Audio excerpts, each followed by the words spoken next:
The world knew him as Space Ace, the mysterious silver-faced guitar hero who helped turn Kiss into the biggest rock phenomenon of the 1970s. But behind that glittering makeup and those smoking guitar solos lived a man fighting a quiet war that would last 40 years.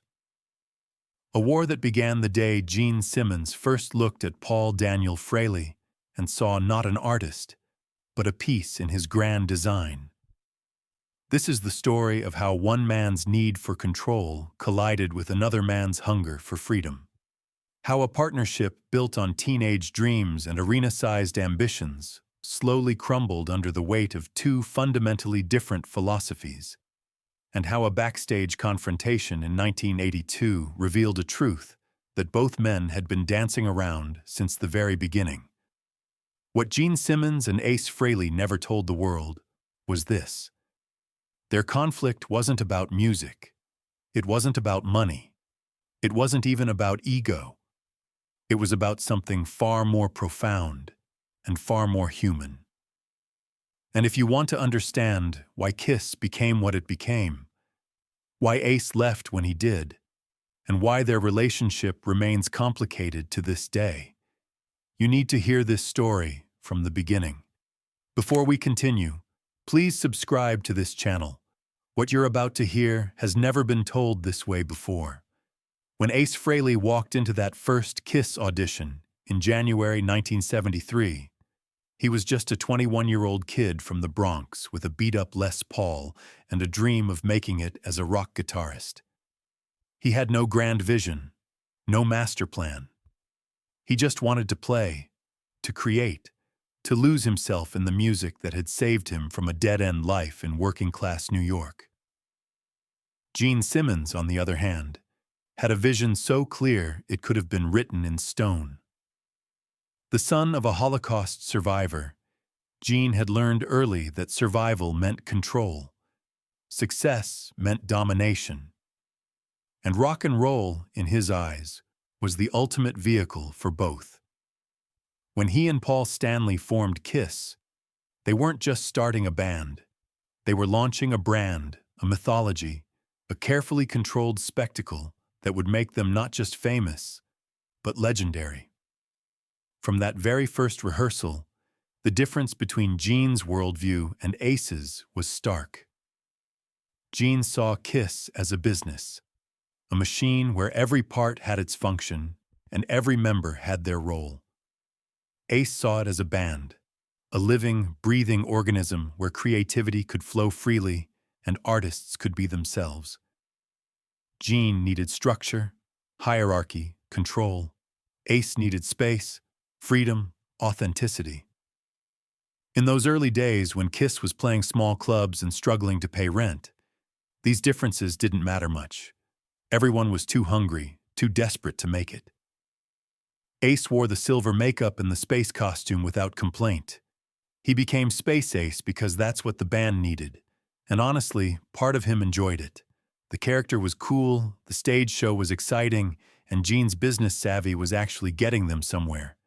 But even then, small moments hinted at the fault line that would eventually crack wide open.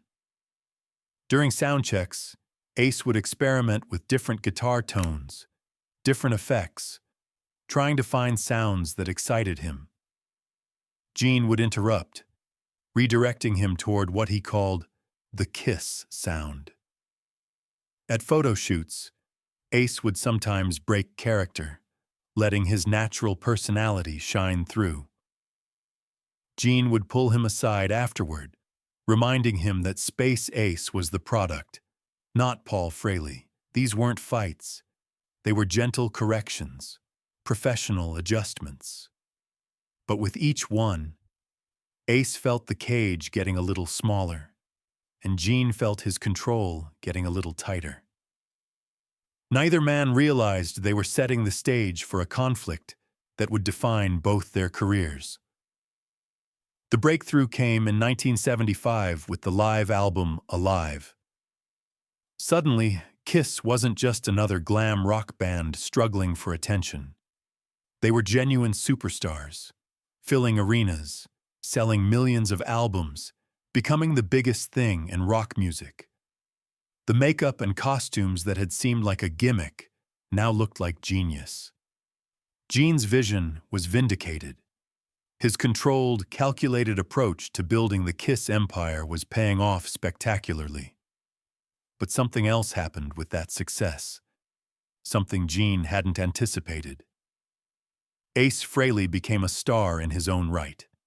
His guitar work on Alive was electrifying, raw, passionate in a way that transcended the cartoon character he was supposed to be playing. Fans didn't just love Space Ace. They loved the guitarist behind the makeup, the guy who could make his Les Paul scream and sing in the same solo.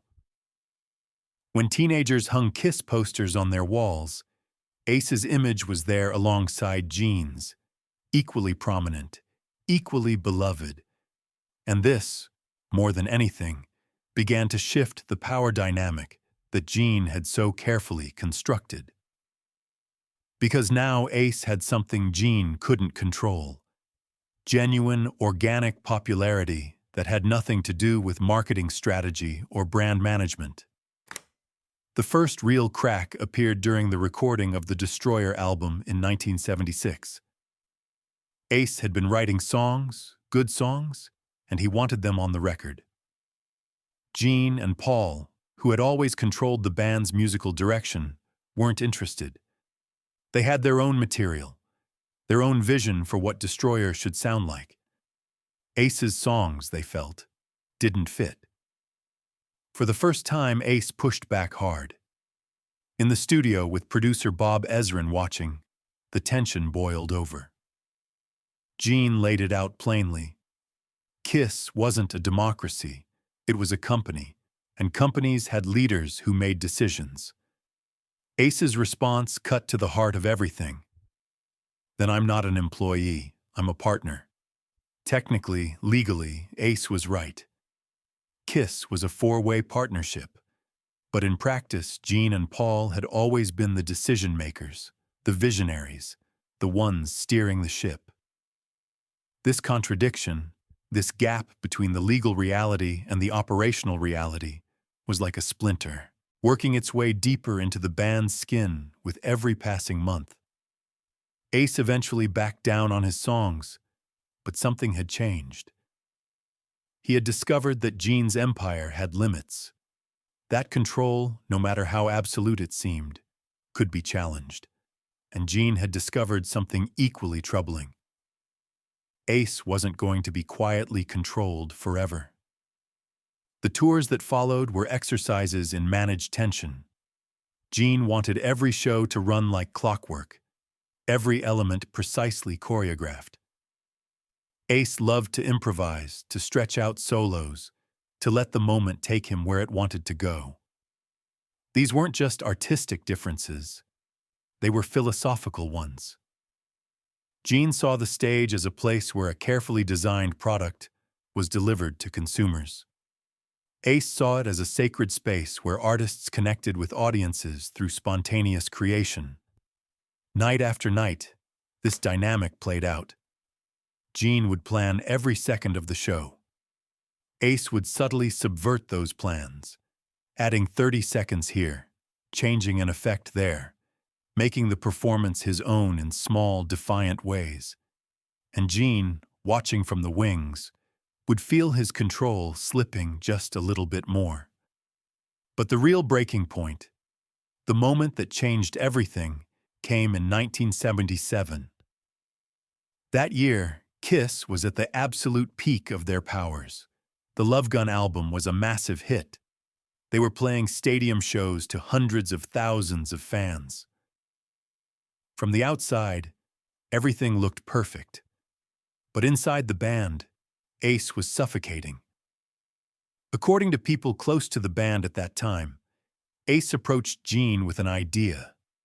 He wanted to do a side project, something separate from Kiss, where he could explore his own musical identity without the constraints of the brand. The details of exactly what he proposed have never been fully revealed, but the concept was clear. A way for individual members to maintain their own artistic identities while still serving the larger Kiss machine. Gene's response was immediate and final. No, individual projects would dilute the brand. They would split the band's focus. Kiss was everything, and there could be nothing outside of Kiss. To Gene, this wasn't about controlling Ace personally. It was about protecting what they had built together. But to Ace, it felt like a prison sentence. The one escape route he had been hoping for had just been sealed shut. That rejection changed something fundamental in Ace. Up until that moment, he had been trying to work within Gene's system, to find space for himself inside the controlled empire. After that conversation, he stopped trying. He accepted that Gene would never give him the freedom he needed, and he began, quietly, to look for ways to take it for himself. The irony is that less than a year later, Gene himself proposed exactly the kind of individual project he had rejected from Ace. In 1978, Kiss management announced that all 4 members would release solo albums simultaneously. Gene framed this as a brilliant marketing move, a way to expand the Kiss brand while giving each member their moment in the spotlight. But the reality was different.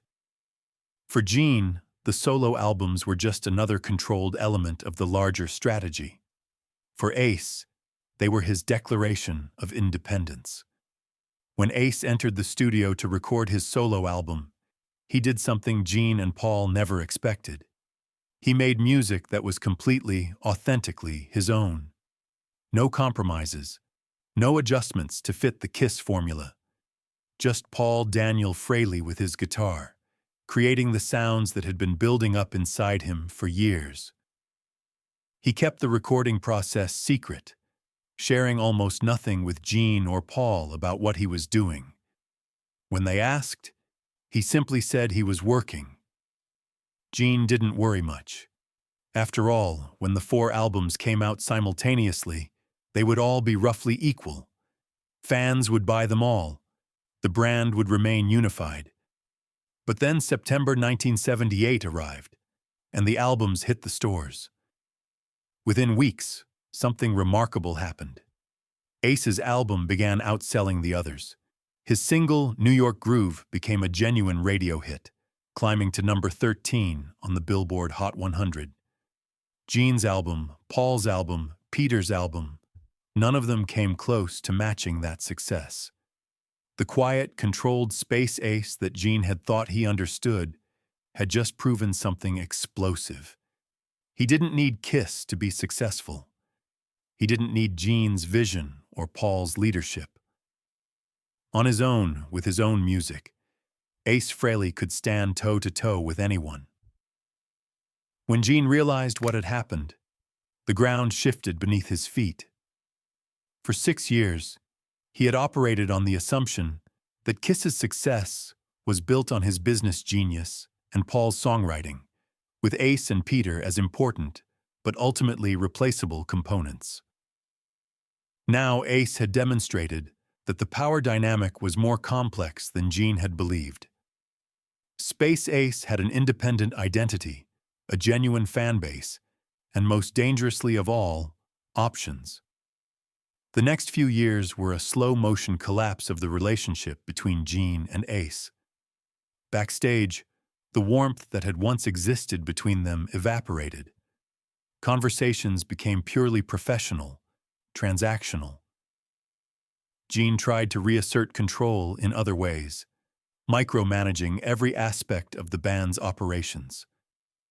Ace, meanwhile, began to withdraw, both emotionally and physically. Alcohol became Ace's refuge and his rebellion. Every drink was a small act of defiance against Gene's control system. He started showing up to rehearsals late, to recording sessions unprepared. Gene noticed, of course. He always noticed. But for the first time in his life, Gene Simmons didn't know what to do. Disciplining Ace might drive him away entirely, and after the solo album's success, the threat of Ace leaving was very real. During the recording of the Dynasty and Unmasked albums, Ace's participation dwindled. Session musicians played many of the guitar parts that were credited to him. Gene and Paul made decisions without consulting him. The four-member partnership that had started with such promise was now effectively a dictatorship with two silent partners who had no real voice. One particular incident from the 1980 tour became legendary among those who witnessed it. The band was playing in Albany, and Ace had been drinking heavily before the show. Paul Stanley saw him backstage, hands trembling, barely able to hold his guitar. He confronted Ace angrily, telling him he couldn't go on stage in that condition. Ace looked at Paul with eyes that held both rage and profound sadness. "I'm not Space Ace," he said quietly. "I'm Paul Frehley, and you've forgotten that." He went on stage anyway. The performance was rough, but he got through it. Gene watched from the wings, and in that moment, something clicked in his mind. He wasn't just losing Ace's participation. He had already lost Ace himself. The man behind the makeup had checked out emotionally long ago.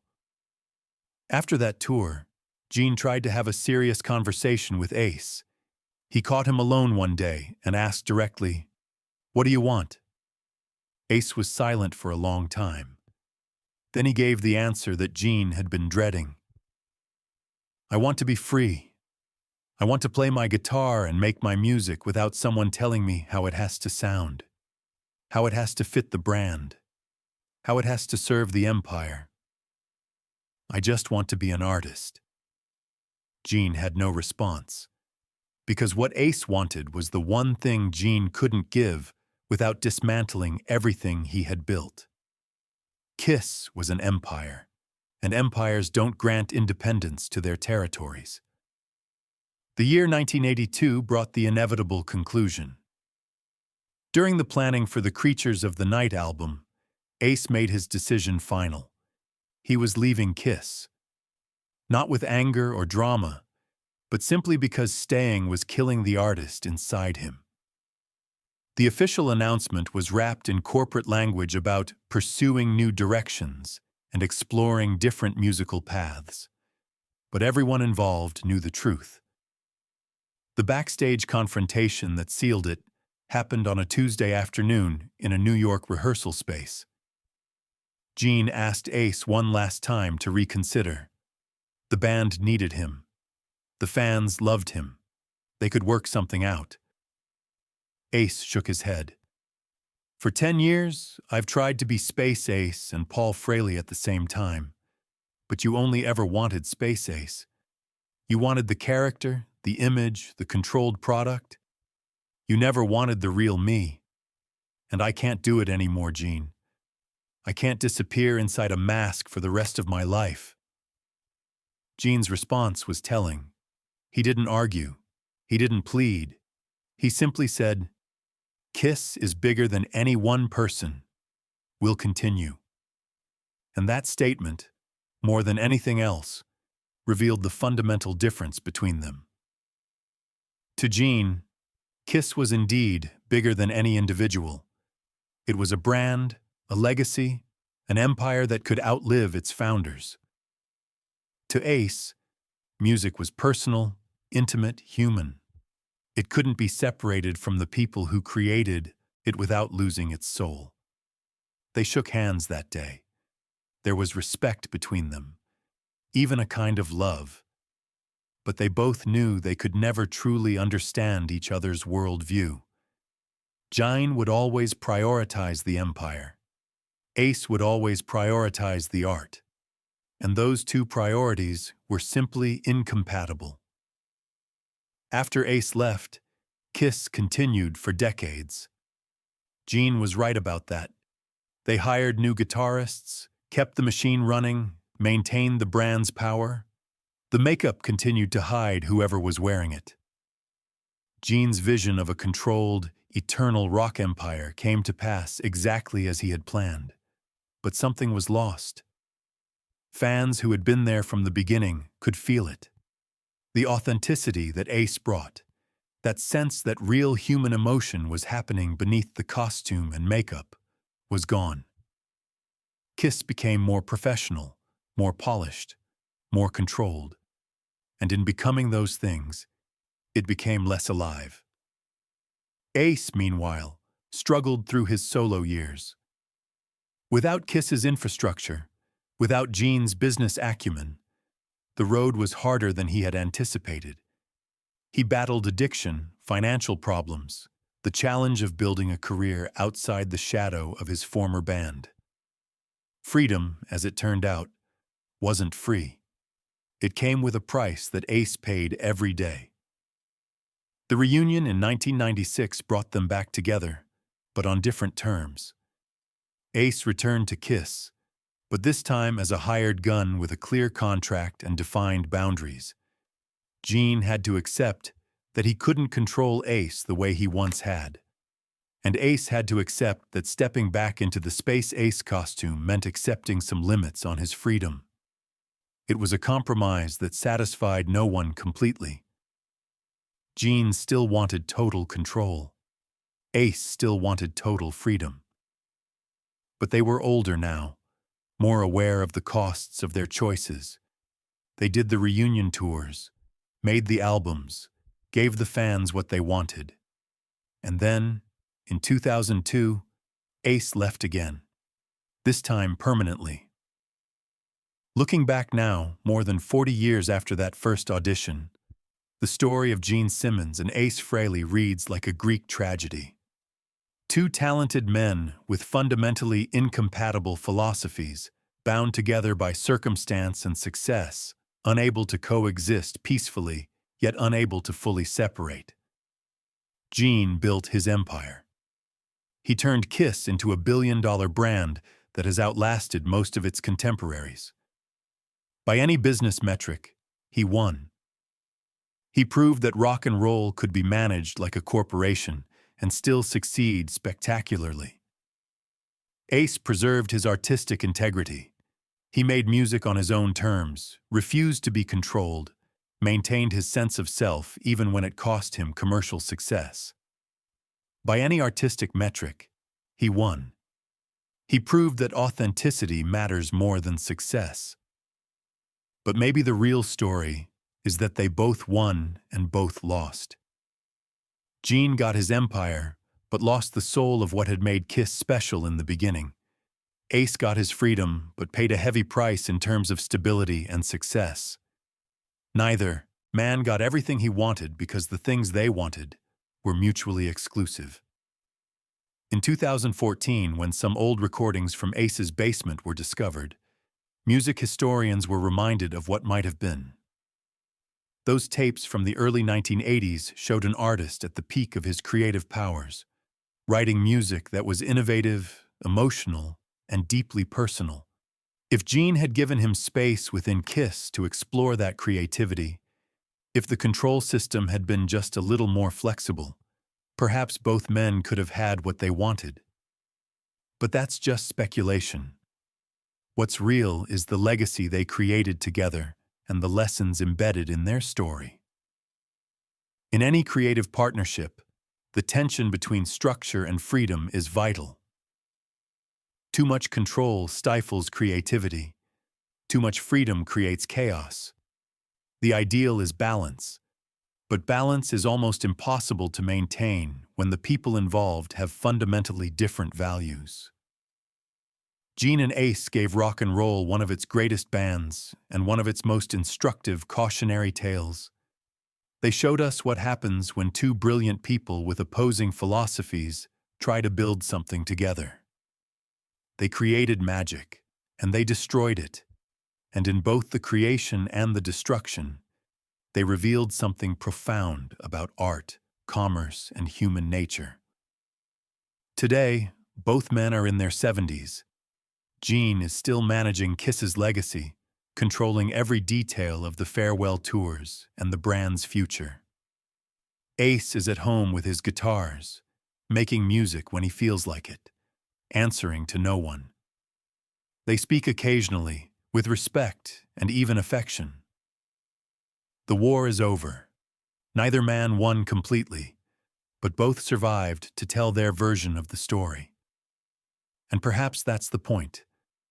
Perhaps the real victory isn't in controlling everything or being completely free. Perhaps it's in understanding that some conflicts don't have winners and losers. They just have participants who lived their truths as fully as they could. The kid from the Bronx who just wanted to play guitar, and the Holocaust survivor's son who wanted to build an empire. Space Ace and the Demon. Freedom and control. For 10 years, they created something legendary together. For 40 years, they've been figuring out what that creation cost them and whether it was worth the price. The answer, like most truths in rock and roll, probably lies somewhere in the middle. Somewhere between the controlled spectacle Gene envisioned and the authentic expression Ace craved. Somewhere in that space where art and commerce, freedom and structure, the individual and the empire, briefly coexist before inevitably pulling apart.